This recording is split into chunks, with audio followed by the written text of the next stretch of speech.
Don't you find that there's a certain mad beauty in unorthodoxy?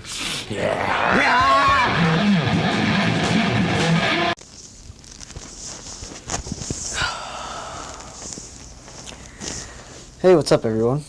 Matt's Music Mind, back again, new review. We're talking about Jimi Hendrix, Axis, Bold as Love. Very few can be regarded so highly by both critics and artists alike, besides Jimi Hendrix. His audacious but graceful standings on his social movements and throughout his music made him a living legend. His 1967 release, Axis is Bold as Love, is the second endeavor from the Jimi Hendrix Experience project, which featured Mitch Mitchell and Noel Redding on backing vocals, and Mitchell actually played on the percussion aspect while Redding focused on the bass. And actually, Redding played a 4-string and an 8-string bass on this release as well, which is just incredible to hear the vibrancy and the really alternative style that tried to manipulate as well. And they were pretty adventurous for the time and reflected really heavily on the peaceful movements of the era. From the very short but engaging introduction EXP or EXP, the experience makes for a discussion about the concept of UFOs and flying saucers. It's a dialogue-focused and dialogue-heavy piece that features distortion, which leads into the gentle but tapping frame of Up From the Skies. And this is where Hendrix is speaking really softly over the thumping but comforting bass and percussion, where he explains, "I just want to talk to you, I won't do you no harm." And it fades out in this graceful fashion that embodies the spirit of Axis is Bold as Love and continues to portray the real functioning style that Jimi Hendrix and his band had.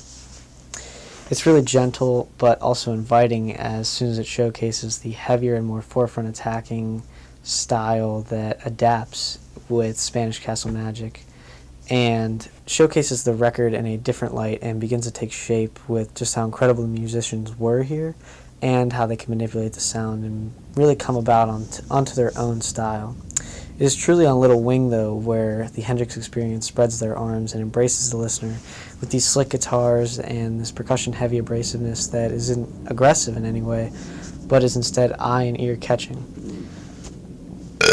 Wow. The transportation keeps the flow and makes the experience stand out, but continues to stay smooth and energetic as well. And that's really due to the importance on the percussion here, and also the bass, that's the rhythm section behind Hendrix, who keeps the backbone controlling and really continues to show this sense of sporadic play, but never really breaking that mold of togetherness. It's very wide in variety, and the aspects change and shift, but the strong sense is consistently memorable, and really something that can be gravitated towards even now. And finally, with the impactful close of the track Bold as Love, which is my personal favorite, it moves the listener, and honestly, hearing it now is almost tear-inducing. It's so beautiful and has these real moments of just awe-inspiring work that Hendrix manipulates with his guitar, and it's the heaviness about the record and the heaviness about that track that I feel really brings it in as a complete whole project and really shines substantially for the way that they can do that together. And Axis is Bold as Love is really something that I continue to go back for because of the heaviness and the real love that's showcased through their music. And it's almost like stepping back into a time machine where the peace and love was more at the forefront of music, and it was a much bigger experience to play with the experimentation and really change the tides of how songs were crafted and what instruments were doing at that time. Thank you guys for watching, I appreciate it. Matt's Music Mind, ex Jimi Hendrix Experience, ex Axis Bold as Love. And we're having the office party on Sunday. Hope you guys can make it if you see this. Thank you guys for watching.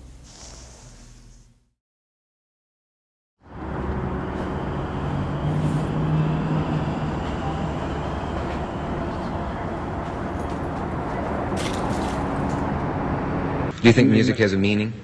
Oh yeah, definitely. It's good to be more spiritual so than anything now, more so than politics, because like politics is really on the ego scene, you know. That's the way I look at it anyway. It's not a big fat ego scene, for instance. Ego scene. Well, yeah, it's the art of words, which means nothing, you know.